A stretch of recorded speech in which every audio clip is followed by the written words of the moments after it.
Assalamualaikum warahmatullahi wabarakatuh. Halo Sobat Inspira, apa kabar Anda semua? Senang sekali hari ini saya Balsa Putri kembali menjumpai Anda dalam Inspirator. Dan tentunya di Inspirator kali ini kita akan membahas satu tema yang sangat menarik dan akan kita kupas tuntas bersama dengan narasumber yang sudah hadir tentunya hari ini. Dan kita akan membahas mengenai program kerja Bupati Bandung terpilih. Kira-kira apa saja program kedepannya hingga pada saat nanti beliau menjabat, dan tentunya kita ingin tahu juga apa saja evaluasi mungkin atau refleksi dari kinerja di pemerintahan sebelumnya.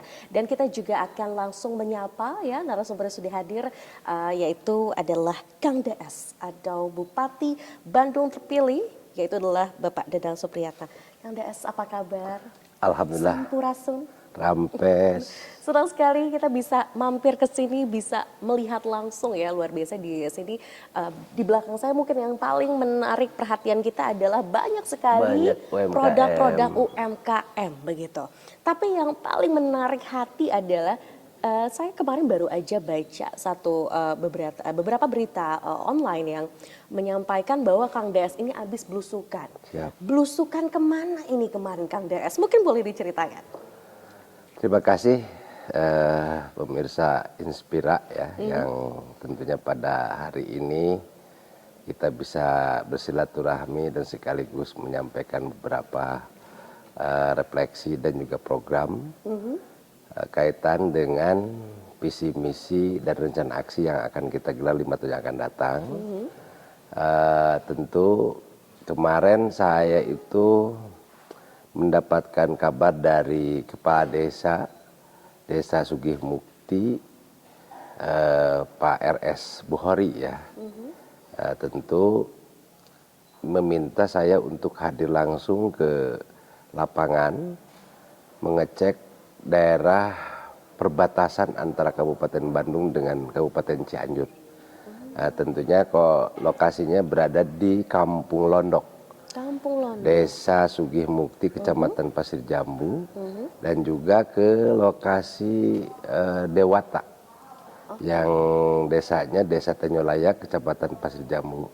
Nah ternyata memang setelah kita sidak lapangan, itu kurang lebih 27 km yang tentunya semenjak Indonesia Merdeka belum diperbaiki. Indonesia Merdeka ya, belum diperbaiki dan betul. oleh Kang DS lah begitu ya, Ya. akhirnya sekarang bisa diperbaiki. Sudah sebagian kita perbaiki, kurang lebih sekitar 4 kiloan lah ya. 4 kilo. Sehingga kurang lebih menyisakan antara dua wilayah itu kurang lebih 20 kiloan, 22 kilo. Yang pertama yang mau menuju ke lokasi Kampung Londok 11 kiloan, yang dari pertigaan ke Dewata kurang lebih sekitar 11 kiloan. Nah, sehingga kalau kita hitung kurang lebih anggaran memerlukan sekitar 44 miliar. Tentu setelah kami mengecek langsung ke lapangan bahwa masyarakat itu sangat antusias. Mungkin salah satu sejarah semenjak Indonesia Merdeka baru kepala daerah yang hadir itu waktu kemarin saya langsung. Sehingga disiapkan sisingaan karena saking antusiasnya, dan memang kita lihat jalannya bukan rusak lagi ya, parah ya, karena mungkin pada saat zaman Belanda atau zaman Jepang bahwa jalan itu kan hanya dikasih batu-batuan saja. Iya, betul. Nah insya Allah kita akan mulai tahun ini kita akan perbaiki minimal tahun 4 km dulu. Nanti selama 3 tahun ke depan ini bisa selesai. Kenapa? Karena jalan kabupaten yang dikelola oleh pemerintah Kabupaten Bandung ini totalnya hampir 1.500 km. Nah tapi yang udah selesai selama kemarin saya 3,5 tahun kita sudah menyelesaikan 464 km, sehingga totalnya kurang lebih sekitar 1.000 km sudah bagus. Nah, tinggal menyisakan sekitar 500 km lagi. 500 dengan anggaran kurang lebih sekitar 1 triliun lah. Kita bagi dalam waktu 3 tahun. Insya Allah saya optimis ini bisa selesai. Oke, baik. Tapi sebelumnya saya juga mengucapkan selamat ya. Kang DS akhirnya terpilih kembali. Dan sebagai putra daerah, ya kita tahu bagaimana sepak terjang dari Kang DS gitu.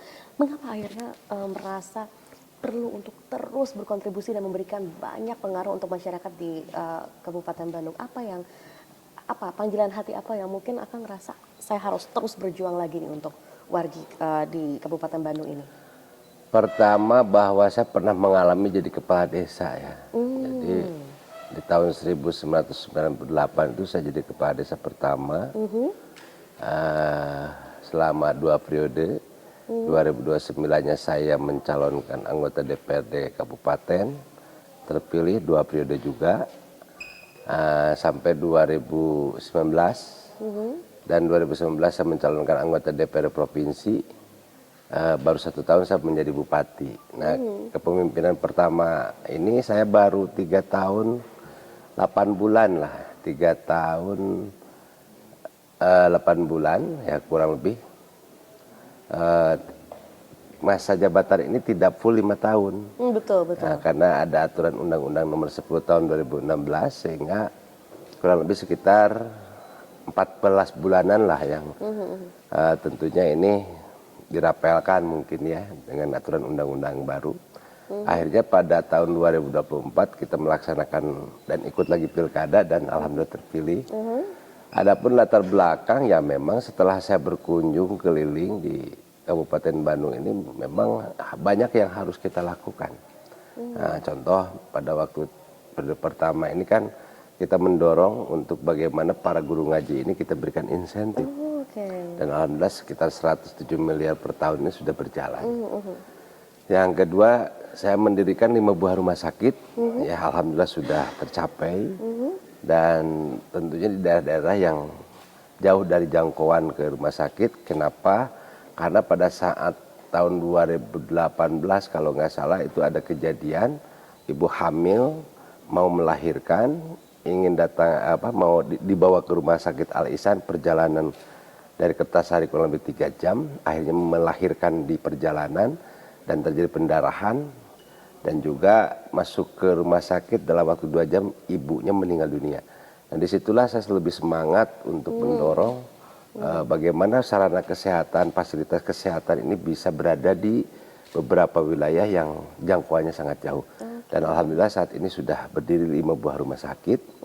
Dan setelah saya 3 tahun setengah menjadi bupati ya ini harus berkelanjutan, nggak bisa stuck karena memang kita harus berubah mindset yang tadinya terbelakang jadi terdepan dan alhamdulillah dari semua sektor kita menjadi ranking pertama ya di Jawa Barat. Berikut baik itu IPM, inflasi, penurunan angka pengangguran dan laju pertumbuhan ekonomi juga meningkat. Nah, tentu ini didorong dan berdasarkan kerjasama dari semua komponen, terutama warga masyarakat Kabupaten Bandung dan insya Allah saya optimis program-program yang akan kita gelar 5 tahun yang akan datang ini bisa tercapai. Oke, dan menariknya memang kalau kita kaitkan dengan ekonomi, infrastruktur ini yang Bapak kejar juga untuk masyarakat, akhirnya nanti mobilitasnya juga akan jauh lebih baik begitu. Saya dengar juga kalau tidak salah tadi Bapak sempat singgung Kertasari, Pangalengan ini juga kabarnya sudah diperbaiki sudah dan kemarin selesai. mendapatkan atensi luar biasa dari masyarakat karena sangat menaikkan sisi perekonomian di sana. Yang tadinya 1 jam setengah hanya 15 menit sekarang sampai. Sekarang hanya 15 menit. Termasuk perbatasan dari Tanjung Wangi yang mau ke Garut ya itu sudah selesai. Hanya yang menyisakan di Kertasari itu yang Cihauk itu ya perbatasan dengan Garut juga. Nah jadi beberapa perbatasan termasuk dengan Kabupaten Bandung Barat kita sudah selesaikan juga. Di Desa Rawabogo yang masuk ke perbatasan dengan Kabupaten Bandung Barat. Nah termasuk mungkin nanti dengan Kabupaten Bandung Barat dan Kota Bandung. Yang Kota Bandungnya belum di pelebaran, Kabupaten Bandung sudah ada pelebaran. Nah maka dengan adanya Pak Wali Kota terpilih yang baru ini supaya bisa bersinergi ya. Karena daerah Kabupaten Bandung ini perlu adanya pelebaran jalan sehingga akses untuk Kabupaten Bandung dengan Kota Bandung ini bisa lancar. Oke, akses perbatasan ya antara wilayah kota dan juga Kabupaten Bandung. Yang menarik ya Pak, kemarin saya sempat lihat di beberapa pemberitaan, Bapak itu belusukannya benar-benar naik motor ya. Lihat langsung naik motor, terjun langsung ke masyarakat. Dan yang menariknya tadi Bapak sempat singgung ada satu jalur yang dari zaman penjajahan dulu ibaratnya kemerdekaan Betul, aja itu belum pernah diperbaiki. Betul. Gimana seorang Kang DS ini bisa menyelesaikan permasalahan itu? Ini menarik Pak, mungkin boleh sharing. Ya, pertama memang saya pernah mengalami dan pengalaman di bidang infrastruktur ya. Oke. Karena basic saya juga kontraktor. Dari dulu waktu jadi kepala desa itu saya sering bikin jalan. Jadi yang tadinya hanya jalan motor sehingga bisa masuk mobil. Nah dari situ saya di daerah saya ini udah alhamdulillah aksesibilitas ini kan lebih lancar gitu kan. Nah melihat langsung ke lokasi ya memang keinginan saya apa benar ada lokasi yang betul-betul belum diperbaiki ya setelah kita on the spot lapangan ternyata memang harus segera dilakukan perbaikan. Kasihan mereka ya hampir 79 tahun Indonesia merdeka ya 80 tahun lah mungkin dengan tahun ini mereka ini belum bisa menikmati betapa inginnya jalan ini bagus. Nah, alhamdulillah ini kan kita baru bisa menyelesaikan sekitar 5 kilometeran lah ya dalam waktu kemarin. Nah setelah kita lakukan on the spot insya Allah kita akan prioritaskan bahwa kalau jalan ini selesai maka aksesibilitas antara Kabupaten Cianjur dengan Kabupaten Bandung ini bisa lancar termasuk pertumbuhan ekonomi tempat wisata ini juga akan berkembang. Akan berkembang. Bapak tadi menarik sempat menyatakan juga yang membuat Bapak terpanggil untuk terus membangun Kabupaten Bandung ini lebih maju lagi adalah salah satunya Bapak tadi sampaikan pernah ada kasus ibu hamil yang mungkin sampai harus meregang nyawa begitu ya. Betul. Nah dari sisi kesehatannya kira-kira kalau tidak salah juga ini ada beberapa rumah sakit yang akan segera dibangun. Ini lokasinya apakah memang sudah sesuai survei dirasa sangat tepat gitu berada dekat dengan masyarakat atau bagaimana Pak? 5 lokasi kita mendirikan di Kertasari ya. Karena Kertasari ini daerah perbatasan dengan Garut. Sudah selesai. Yang kedua di Cimaung karena ini untuk bisa mengakomodir wilayah Pangalengan dan Cimaung dan sekitarnya. Yang ketiga di Pacira, Pasir Jamu, Ciwidey, dan Rancabali juga ini untuk mendekatkan pelayanan kepada 3 kecamatan. 3 kecamatan. Nah yang keempat di Arjasari, karena Arjasari ini daerah perkotaan tapi memang jarak tempuhnya juga masih jauh. Yang kelima di Tegaluar karena itu perbatasan antara kota dengan kabupaten yang tentunya daerah perkembangan. Dan semuanya itu kita sudah dirikan rumah sakit dan termasuk tenaga kesehatannya. Ya kita bisa merekrut kurang lebih sekitar 1.000 orang ya. Jadi nakes ini diprioritaskan untuk warga masyarakat Kabupaten Bandung yang dengan latar belakang pendidikan tenaga kesehatan. Dan di samping itu juga kita bisa mengurangi angka pengangguran yang tentunya saya sangat bahagia dan juga saya kasih reward kalau seandainya dokter-dokter ini bisa berprestasi dan bisa nyaman sehingga bisa melayani masyarakat dengan baik. Nah, kita berikan reward berupa beasiswa kepada dokter ini untuk bisa melanjutkan menjadi dokter spesialis. Nah setelah menjadi dokter spesialis ya komitmennya harus tetap melayani di Kabupaten Bandung. Luar biasa ya Pak. Bahkan sampai kesejahteraan dan juga mungkin jenjang karir dari para tenaga kesehatan pun difikirkan ya oleh Pak DS ya. Ini kan memang artinya harus sustainable, berkelanjutan terus begitu. Dan kalau kita bahas mengenai ekonomi Pak, ini di belakang saya kan banyak sekali ya Pak ya hasil-hasil karya UMKM dari Kabupaten Bandung. Yang menariknya juga Pak, kalau tidak salah ini juga ada satu program pinjaman bergulir tanpa bunga. Dan tampaknya ini juga cukup signifikan ya Pak, karena kita tahu saat ini ancaman masyarakat itu adalah kalau tidak pinjol begitu ya, atau mungkin hal-hal lain yang kita harapkan tidak dilakukan oleh masyarakat begitu ya, judi online dan sebagainya. Bagaimana dampak dari pinjaman tadi Pak kepada dari sisi perekonomian di masyarakat Kabupaten Bandung? Asbabul nuzulnya kenapa program ini dijadikan program prioritas? Karena saya sempat keliling waktu jadi anggota DPRD kan. Nah ternyata masyarakat Kabupaten Bandung ini banyak yang terjebak oleh Bank Emok ya. Bank Emok, Bank Emok sekarang mungkin pinjol. Pinjol, betul, ya betul. Kan? Maka dampak dari Bank Emok ini kan luar biasa. Terjadinya peningkatan perceraian ya kurang lebih 30% itu karena Faktor ekonomi faktor ya. ekonomi gara-gara istrinya ini meminjam kepada Bank Emok, tidak memberikan dan izin kepada suaminya, sehingga terjadi pertengkaran. Dan hasil surveinya memang hampir kurang tahun 2021 itu angka perceraian sekitar 10 ribuan. Nah ini kan kita harus terjun, jangan sampai kita pengen memberantas Bank Emok tapi tidak memberikan solusi. Betul, betul. Nah sehingga kita keluarkan program pinjaman modal bergulir tanpa bunga dan tanpa jaminan. Nah setelah kita cross check dan evaluasi kemarin, sekarang yang bisa memanfaatkan program ini kurang lebih 60 ribuan nasabah yang sudah melaksanakan. Dan setelah kita akhir tahun 2024 kita survei, 75% yang pinjam terhadap program ini berasal dari tadinya pinjam kepada Bank Emok. Artinya sasarannya benar, tepat dan sesuai dengan cita-cita gitu kan. Nah program ini kita sengaja dalam rangka membangkitkan taraf ekonomi masyarakat dan juga pelaku UMKM. Dan alhamdulillah produk di Kabupaten Bandung ini ada 16.800 produk ya, yang tentunya ini sudah berjalan. Dan pasca COVID ini kan banyak yang terpuruk. Nah sehingga kita dorong, pertama kita berikan pinjaman modal bergulirnya 2 juta, setelah 2 juta lancar bisa ditingkatkan sampai 5 juta, 5 juta lancar bisa maksimal sampai 10 juta. Nah sehingga kalau sudah lebih dari 10 juta mungkin nanti kita arahkan kepada Bank Himbara ya, melalui program KUR ya, sehingga bisa sampai 500 juta.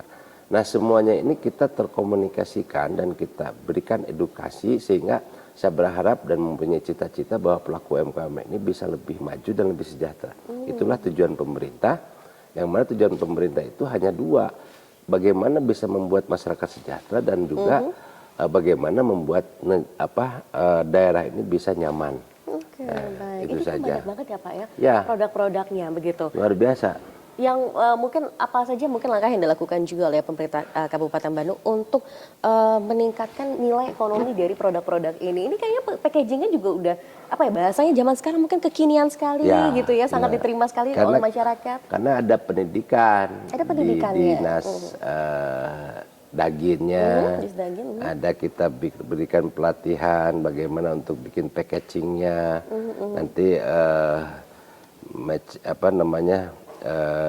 bisnis matchingnya sudah dijalankan, pamerannya kita dorong, pelaku UMKM ini kita berikan informasi melalui media sosial dan sebagainya, termasuk beli juga kita dorong. Nah, sehingga pasarnya ini bukan hanya lokal, mungkin regional bahkan nasional ya. Tentunya suatu harapan kita bahwa produk-produk Kabupaten Bandung ini ternyata luar biasa, dari mulai pertanian, kopi, ya sampai dengan produk hasil home industry juga kita sudah banyak, termasuk kampung jin, ada kampung gamis, ada kampung kerudung segala macam, itu lengkap di Kabupaten Bandung. Termasuk sarung ya. Sarung Majalaya itu kan sarung kita di Majalaya, Kabupaten Bandung. Jadi apalagi sekarang mau menghadapi bulan suci Ramadan yang identik mau Idul Fitri, ya otomatis sarung ini sudah mulai banyak dipesan gitu kan. Dan ini menarik ya Kang Des, karena Kang Des ini mulai dari menyelesaikan permasalahan Bank Emok tadi, betul 70% ya, ini 75% peminatnya adalah betul-betul adalah yang tadinya menggunakan Bank Emok, itu sudah mulai terselesaikan, tapi yang menarik adalah insentif juga diberikan. Ya. Ini mulai dari untuk guru ngaji dan bahkan ada juga peningkatan insentif untuk RT RW juga.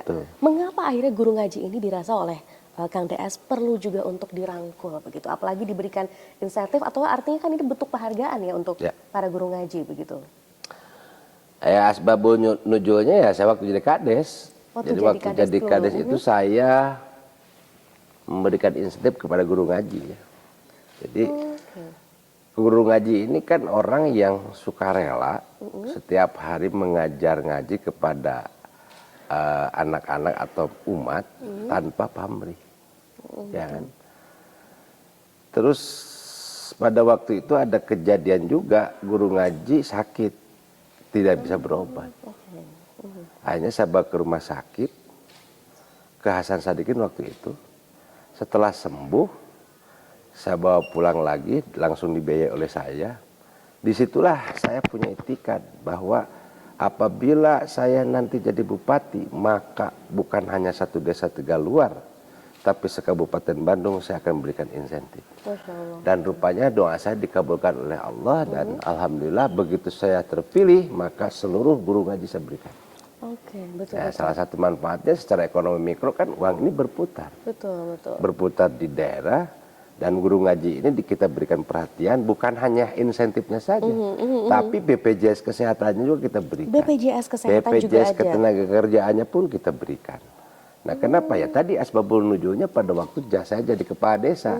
Nah, sehingga saya bisa melaksanakan impian dan niat saya waktu itu dan alhamdulillah sudah terrealisasi.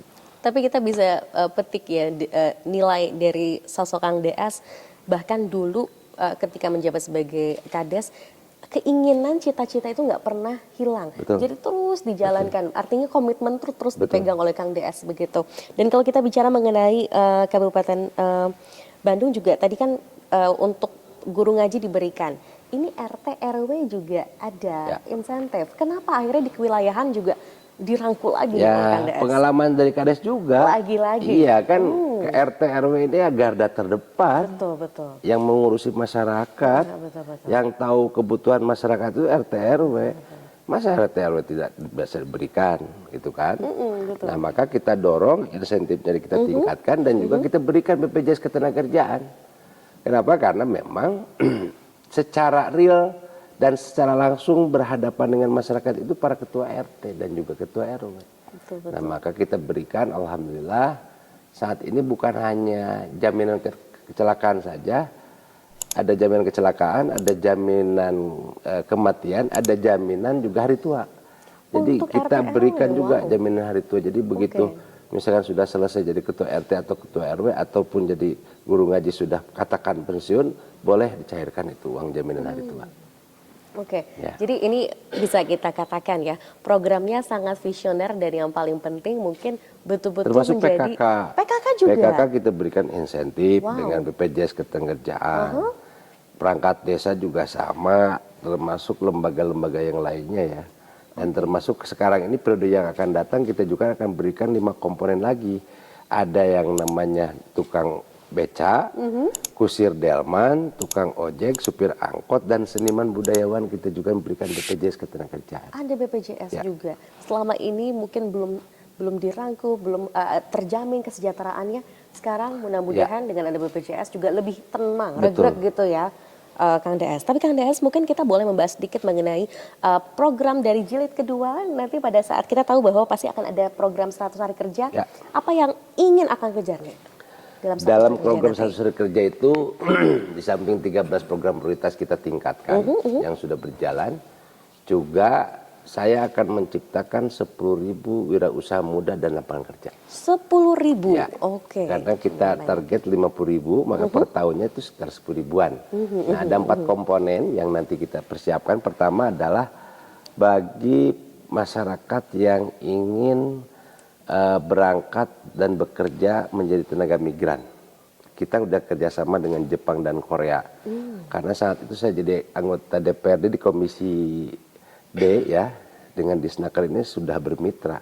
Dan saya tahu kebutuhan Disnaker. Maka kita dorong dan saat itu juga sudah berjalan. Hanya sekarang volumenya lebih ditingkatkan. Bisa sampai 500 sampai 1.000 orang.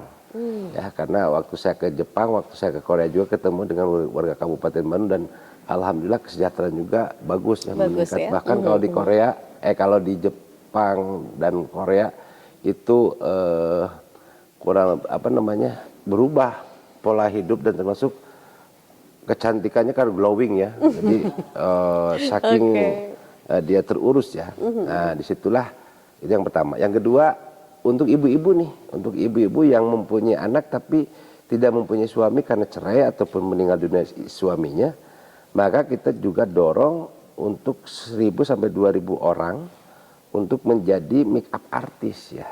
Jadi setelah lulus mendapatkan sertifikat, kalau toh misalkan belum punya modal, maka kita dorong menggunakan program pinjaman modal beli tanpa bunga, tanpa jaminan. Jadi kita latih. Setelah dilatih, setelah mendapatkan sertifikat, bukan berhenti di situ, tapi kita dorong supaya bisa jadi wirausaha. Yang ketiganya kita kerjasama hari ini saya kumpul dengan para pengusaha ya, hampir 200 pengusaha. Karena kita akan dorong kurang lebih sekitar 7.000 orang untuk menjadi karyawan perusahaan yang ada di Kabupaten Bandung. Nanti disesuaikan kebutuhannya. Apakah admin ataupun tenaga teknisnya, operatornya segala macam kita persiapkan. Kita latih di BLK, setelah itu kita dorong melalui job fair ataupun kesepakatan yang antara pemerintah daerah dengan para pengusaha. Yang keempat, kita akan menciptakan wirausaha muda. Jadi dilatih dalam waktu seminggu menjadi entrepreneur, menjadi pengusaha. Setelah sudah dilatih, mendapatkan sertifikat, dikatakan lulus, ya kan? Nah terus diberikan tawaran, apakah mau langsung wirausaha dengan modal sendiri, atau misalkan tidak punya modal.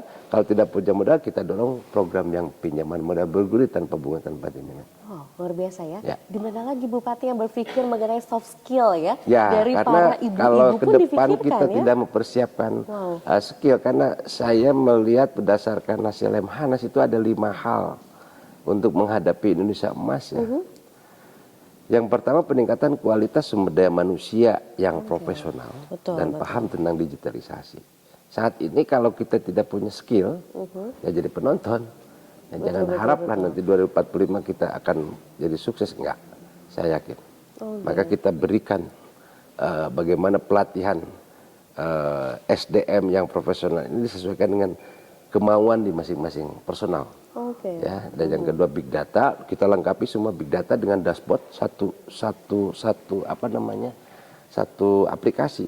Kami sudah selesaikan dashboardnya.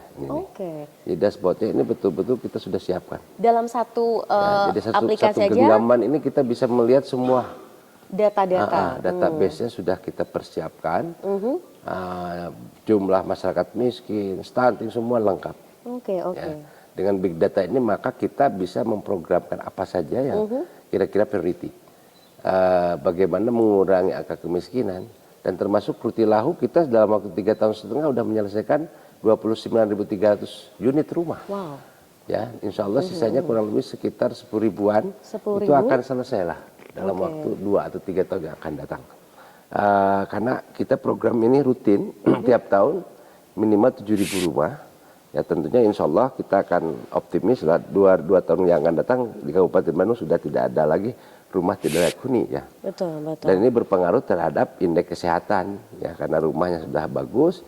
Kalau rumahnya masih kumuh ya otomatis IPM kita berkurang dan belum begitu maksimal. Kenapa? Karena indikator kesehatannya belum maksimal. Jadi sanitasinya juga Ya, harus jadi diperbaiki di samping gitu itu ya. juga program-program yang kita gulirkan ke depan itu lebih cenderung kepada hampir 40% saya itu mengadop daripada program Pak Presiden Pak Prabowo ya, karena bagaimana masyarakat bisa meningkat kesehatannya, gizinya, bahkan kita sangat apresiasi dengan Pak Presiden bahwa adanya program makanan bergizi gratis yang tentunya kita juga mensupport dan siap mensukseskan program ini, termasuk penertiban perizinan, termasuk bagaimana untuk memberikan perhatian kepada para petani dalam rangka ketahanan pangan. Nah kita ini dorong dan alhamdulillah kemarin kita dengan Menteri Pertanian sudah sampaikan untuk demplot kurang lebih 5.000 hektar kita sudah sampaikan, termasuk petani milenial yang tentunya menunggu. Ternyata setelah saya konsultasi bukan hanya digaji begitu saja, tapi yang petani milenial ini harus disiapkan lahan kurang lebih 200 hektar, diberikan modal, biaya segala macamnya, digaji 10 juta per bulan. Dan setelah ada hasil panennya, maka ada sharing 30% diberikan kepada pemerintah pusat karena pembiayaan semua kan dari pemerintah pusat. Ini luar biasa ya. Semuanya betul-betul berbagai sektor kita harapkan bisa termasuk mungkin nanti ada solokan tersier, saluran tersier, sekunder, primer, dan termasuk jalan pertanian juga kita tingkatkan. Nah ini semua bisa berhasil dan sukses apabila kolaborasi ya sinergitas pemerintah pusat dengan kabupaten kota ini bisa berjalan, dan Kabupaten Bandung adalah salah satu yang siap dalam sumber daya alam dan siap secara SDM. meningkatkan SDM juga ada salah satu langkah untuk menggait atau merangkul para investor juga untuk akhirnya yakin merasa secure juga berinvestasi begitu ya di Kabupaten Bandung. Mungkin ke depan gitu Kang DS apa saja pesan-pesan yang disampaikan untuk berbagai stakeholder, kemudian juga khususnya adalah masyarakat di 100 hari kerja nanti, karena yakin deh kalau kita menjalankan sebuah program tidak akan berjalan kalau tidak ada sinergitas dari berbagai pihak. Apa yang Kang DS ingin sampaikan? Insyaallah pada masyarakat Kabupaten Bandung dan juga pengusaha Kabupaten Bandung, saya berkomitmen. Saya akan memperbaiki seluruh infrastruktur di Kabupaten Bandung, tapi saya mohon komitmennya dari para pengusaha. Tempat wisata, perhotelan, tolong bayar pajak kewajiban itu. Dengan membayar pajak, maka berarti membantu pembangunan dan mensukseskan pembangunan di Kabupaten Bandung. Jangan sampai nanti kita keluarkan surat peringatan pertama, kedua, dan ketiga, dan akhirnya adanya penyegelan, jangan sampai terjadi. Kita selesaikan dan kita cari solusi. Insya Allah pendapatan akan meningkat, maka pembangunan di Kabupaten Bandung pun akan lebih meningkat dan lebih sukses lagi dengan visi terwujudnya masyarakat Kabupaten Bandung yang lebih bangkit, edukatif, dinamis, agamis, dan sejahtera, dan berkelanjutan menuju Indonesia Emas 2045 kita akan wujudkan di 5 tahun yang akan datang. Mohon doa restu dan dukungan dari semua pihak, terutama warga Kabupaten Bandung. Yuk kita bebarengan ngebangun Kabupaten Bandung yang lebih bedas. Kita welcome, atur nuhun. Kita welcome ya, luar biasa ya. Jadi banyak sekali nilai-nilai atau juga mungkin pesan-pesan yang sebetulnya Bapak sampaikan menyemangati kita semua ya, bahwa ternyata betapa pentingnya untuk kita berkomitmen dengan pesan atau mungkin hal yang janji yang kita berikan ke masyarakat. Kang DS dengan jabatan-jabatan sebelumnya sebagai Kades, anggota DPRD begitu ya. Semuanya itu betul-betul dipegang hingga akhirnya semuanya berkelanjutan, sustainable, tidak ada yang berhenti, tapi terus maju ya supaya lebih welcome gitu ya. Dan mungkin kita berharap tentunya dari perbincangan kali ini juga bisa menjadi satu semangat bagi para investor atau mungkin juga para pengusaha-pengusaha lain untuk bisa berkontribusi dan memberikan banyak juga peranan juga ya di Kabupaten Bandung ini. Tentunya kita mengucapkan terima kasih banyak Kang DS. Selamat bertugas ya nanti pada saat sudah waktunya untuk kembali me-welcome kembali Kabupaten Bandung ini ya. Kita nantikan apa saja gebrakan-gebrakan lainnya. Saya Mas Putri mengucapkan terima kasih banyak tentunya untuk Sobat Inspira yang sudah menyaksikan Inspira Talk kali ini. Sampai jumpa lagi di Inspira Talk berikutnya. Wassalamualaikum warahmatullahi wabarakatuh.